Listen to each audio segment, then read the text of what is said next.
Selamat pagi anak-anak semua.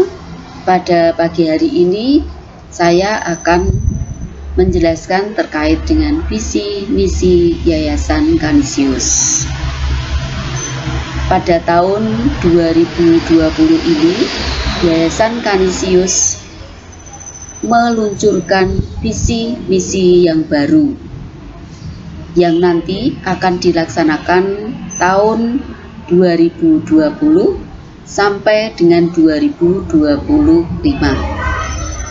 Nah, pada tahun 2020-2021 ini, Yayasan Kanisius sudah menetapkan tema yang akan dilaksanakan selama 1 tahun ke depan, yaitu Fight for Your Dreams, yang artinya itu adalah perjuangkan mimpi-mimpimu.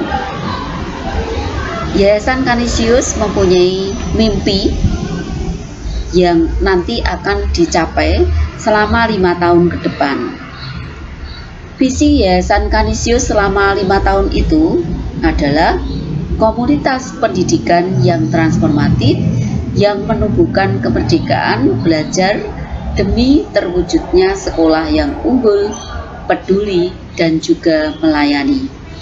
Sedangkan visi SD Kanisius Kalasan itu adalah SD Kanisius Kalasan menjadi komunitas pendidikan yang transformatif dan menumbuhkan kemerdekaan berpikir demi terwujudnya sekolah yang unggul, peduli, dan melayani.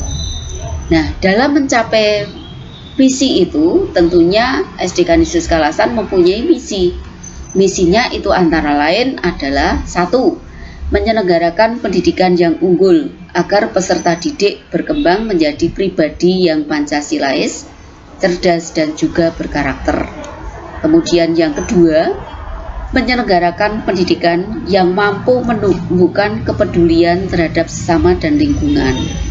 Yang ketiga, itu adalah meningkatkan kualitas pelayanan pendidikan dalam kerjasama dengan mitra strategis. Kemudian yang keempat, itu adalah meningkatkan pendidikan berbasis kemerdekaan belajar. Kemudian tujuan SD Kanisius Kalasan itu antara lain itu adalah 1. Membentuk peserta didik yang Pancasilais, cerdas, dan juga berkarakter. Artinya bahwa anak-anak dididik di SD Kanisius Kalasan itu menjadi anak-anak yang nantinya bisa melaksanakan Pancasila, menjadi manusia yang Pancasilais, kemudian menjadi anak-anak yang cerdas, dan juga anak-anak yang mempunyai karakter. Kemudian yang kedua, itu adalah meningkatkan kepedulian terhadap sesama dan lingkungan. Nah, harapannya itu adalah anak-anak itu benar-benar bisa peduli terhadap sesama, peduli terhadap teman-teman kita, peduli terhadap lingkungan yang ada di sekitar kita, lingkungan yang ada di SD dan juga lingkungan yang ada di rumah anak-anak semua. Yang ketiga itu adalah meningkatkan citra SD Kanisius Kalasan. Kemudian yang keempat itu adalah meningkatkan kualitas pelayanan pendidikan sesuai dengan harapan dari wali murid SD Kanisius Kalasan. Sedangkan yang kelima itu adalah menumbuhkan kemerdekaan belajar bagi peserta didik dan juga bagi pendidik. Kemudian SD Kanisius Kalasan itu mempunyai nilai-nilai dasar. Nilai-nilai dasar ini antara lain itu adalah kedisiplinan. Nah, kedisiplinan ini sangat erat hubungannya dengan tata tertib, dengan ketentuan-ketentuan yang ada, peraturan-peraturan yang ada. Dan tentunya nanti bila ada yang melanggar ketentuan atau melanggar tata tertib itu, ya anak-anak pasti akan mendapat sanksi. Misalnya, anak-anak datang terlambat ke sekolah, kemudian anak-anak tidak mengerjakan PR yang diberikan oleh bapak dan ibu guru, kemudian anak-anak tidak memakai seragam, dan sekarang ini yang memang harus dipakai, misalnya anak-anak tidak memakai masker. karena ini memang sangat berpengaruh di dalam kehidupan kita. Maka harapannya nanti kalau kita sudah ketemu anak-anak sudah bisa belajar di sekolah, nah anak-anak itu datang tepat waktu, tidak terlambat ke sekolah. Bila ada PR dari Bapak dan Ibu guru, anak-anak harus mengerjakan dengan giat. Supaya apa? Supaya mimpi-mimpi yang anak-anak punyai itu bisa tercapai. Kemudian ya harapannya karena sudah ada ketentuan dari sekolah untuk memakai seragam, maka ya harapannya anak-anak itu memakai seragam. Kemudian nilai yang kedua itu adalah nilai keunggulan. Nah, nilai keunggulan ini lebih ke unggul di bidang kepandaian, kemudian di bidang kecakapan, unggul di bidang kebaikan. Anak-anak SD Kanisius Kalasan ya tentunya harus menjadi anak-anak yang baik, anak-anak yang kuat, anak-anak yang cakap, anak-anak yang cerdas. Kemudian, nah itu semua kita wujudkan dengan cara apa? Dengan cara kita bisa bekerja keras, bisa belajar giat. Agar apa? Agar bisa tercapai apa yang anak-anak cita-citakan. Dan saya berharap anak-anak tidak mudah puas diri dan mempunyai semangat magis. Semangat magis itu ya semangat yang untuk lebih bahwa ke depan itu harus lebih baik daripada yang kemarin. Jadi kalau kemarin anak-anak itu kerap tidak mengerjakan PR misalnya, ya harapannya ya tahun depan ya jangan sampai anak-anak tidak mengerjakan PR. Kemudian yang ketiga itu adalah nilai kepedulian. Nilai kepedulian ini lebih mengarah ke gerak batin yang dilakukan oleh jiwa kita, yang diwujudkan nantinya di dalam perbuatan-perbuatan.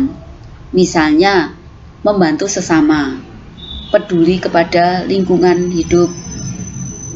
Misalnya apa yang bisa dilakukan anak-anak itu? Antara lain itu adalah anak-anak tidak membuang sampah di sembarang tempat. Dimanapun anak-anak berada, di sekolah, di rumah, di tempat-tempat umum. Apalagi membuang sampah di sungai, itu sangat tidak baik. Kemudian yang bisa dilakukan lagi apa? Menanam tanaman, merawat tanaman yang sudah kita tanam. Kemudian bisa juga dilakukan anak-anak itu hemat listrik. Hemat listrik itu ya dengan cara apa? Dengan cara listrik kalau tidak digunakan ya harus dimatikan. Kemudian hemat air. Hemat air ya jangan membuang air sembarangan. Tentunya anak-anak mengetahui di tahun 2010 SD Kanisius Kalasan itu sudah pernah mendapatkan Piala Adiwiyata Mandiri dari Bapak Presiden Susilo Bambang Yudhoyono. Nah, mari kita rawat lingkungan hidup yang ada di sekitar kita. Kemudian yang kelima itu adalah terkait dengan kejujuran. Nah, kejujuran di sini jujur tidak hanya jujur di bidang keuangan. Kalau anak-anak ya jujur dalam menyampaikan informasi. Jadi tidak boleh bohong kepada orang tua, kepada Bapak Ibu guru, harus memberikan informasi secara benar. Kemudian anak-anak juga harus tulus tanpa pamrih, tidak mencontek. Kalau di sekolah itu jelas itu bisa dilakukan, anak-anak tidak boleh mencontek. Itu yang dinamakan anak-anak bisa berlaku secara jujur. Kemudian yang selanjutnya, yang terakhir itu adalah terkait dengan kemerdekaan. Ya, kemerdekaan di sini itu adalah sesuatu yang baik, merdeka dalam berpikir, merdeka dalam bertindak, merdeka untuk berinovasi, merdeka untuk berinisiatif. Jadi anak-anak bebas untuk melakukan sesuatu yang memang benar-benar bisa dipergunakan untuk mengembangkan diri anak-anak semua. Kami berharap cita-cita anak-anak nanti bisa tercapai, sehingga nanti anak-anak menjadi manusia-manusia yang benar-benar dewasa, baik itu secara lahiriah maupun secara batiniah.